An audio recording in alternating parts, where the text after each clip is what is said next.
let's begin. Firstly, I appreciate y'all for dropping in. Peace. And I hope your family's well. I hope you're doing well.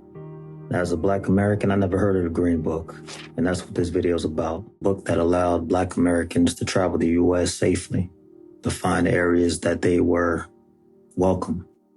I find it a little disappointing that I've never heard of the Green Book. Not in school, not from my family, nowhere. Just when you think you know just enough Black history, Black American history, the more you dive in, the more you discover, the more you kind of understand what was hidden from us and why it was hidden from us. I urge all of you to do research on your own, to learn about your history, to learn about what happened to our ancestors. It's enlightening. It's painful. It's sad. Nonetheless, they made it through, and you're still here. I believe we owe it to them because the life that we live at this moment and the opportunities that we currently have were only something that they could have dreamed of.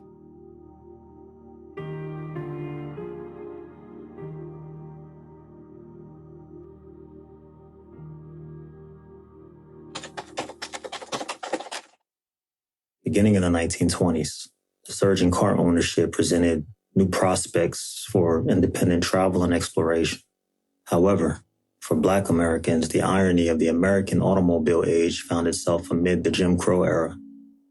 Before the dismantling of legal segregation in 1964, financially capable Black Americans resorted to private car ownership to evade the indignities associated with segregation, rail, and bus travel. The perceived freedom of the open road revealed itself to be deceptive, however. Jim Crow laws still barred Black travelers from simply pulling up to a roadside motel and securing accommodations for the night. Black American families embarking on vacations had to anticipate potential denials of lodging or meals at restaurants. Consequently, they packed their car trunks with food, blankets, pillows, and even an old coffee can in case there was a need to relieve themselves. The influence displayed by Black Americans as they traveled across the country disrupted the racial order of Jim Crow. This prompted a backlash from white segregationists against these displays of Black success. One example of such resistance was evident amongst segregationists, gas station owners, who accepted the payment from Black motorists at the pump, yet denied them access to restroom facilities. Though humiliating, this was not the most severe consequence. In 1948, sociologist Charles S. Johnson documented a pattern in which white drivers deliberately damaged more expensive vehicles owned by Black Americans in order to reassert the racial hierarchy. Sometimes being in the wrong town at the wrong time of day could prove fatal for Black travelers. The Negro Motorist Green Book served as a handbook for Black travelers, offering a comprehensive directory of accommodations such as hotels, boarding houses, taverns, restaurants, and service stations. Created by Victor H. Green, this guide was released annually from 1936 to 1966, a period marked by pervasive discrimination against Black Americans. Throughout their travels in the United States during this era, Blacks encountered racial prejudice, exploitative pricing, and instances of physical violence. The America that Black people lived in under Jim Crow was much smaller than the ones in which whites lived. For countless Black American families, the Green Book was more than just a travel guide. It was a lifeline, a beacon of hope. While the Green Book featured articles in automobile maintenance and provided profiles of various American cities, its focal point was a compilation of accommodations available to Black travelers during their journeys. Categorized by states, each edition enumerated service stations, hotels, restaurants, beauty parlors, and other establishments that adhered to a non-discrimination policy based on race. The Green Book not only guided travelers, but also contributed to the growth of Black businesses. It catalyzed economic empowerment, fostering a sense of community and resilience. It facilitated the growth of a parallel economy, as Black-owned businesses included the guide and gained support from a growing community of travelers.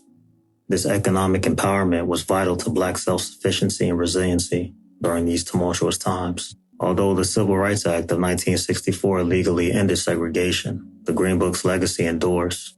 Its historical importance lies not only in its role as a travel guide, but also in its representation of Black Americans' resiliency in the face of adversity.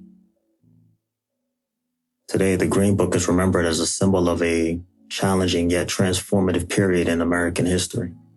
Efforts to preserve and study the Green Book highlights its ongoing impact and its significance in discussions about race, equality, and the Black American experience. This book inspired Lawrence Phillips, the CEO of the Green Book Global, to create that website, which allows you to rate, research, and plan your trip as a Black American to anywhere you want to go. However, I had to give a shout out to Lawrence Phillips for even creating something like that, for seeing something like that, because even though there isn't a real necessity, there are times where traveling as a Black American, you still have to be aware of these sundown towns. You still have to be aware of areas that you may not want to be at once the sun goes down or at any times of night. You know what I'm saying?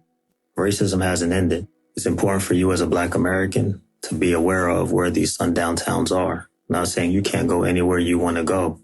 However, the reality of it is, if you get caught in an area where it's considered a sundown town, it may not go well for you. So it's important that you research this type of stuff.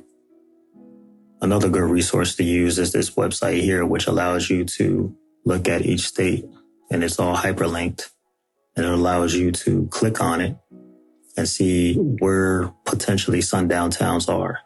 Now, just because they are listed in this website here or on this list, it does not necessarily mean that they are sundown towns. However, there are concerns in regards to its treatment of Blacks or minorities or whoever, or it was listed as a sundown town prior. Now, whether it is now, more research needs to be done. More input from the field, you know what I mean? It's a guide.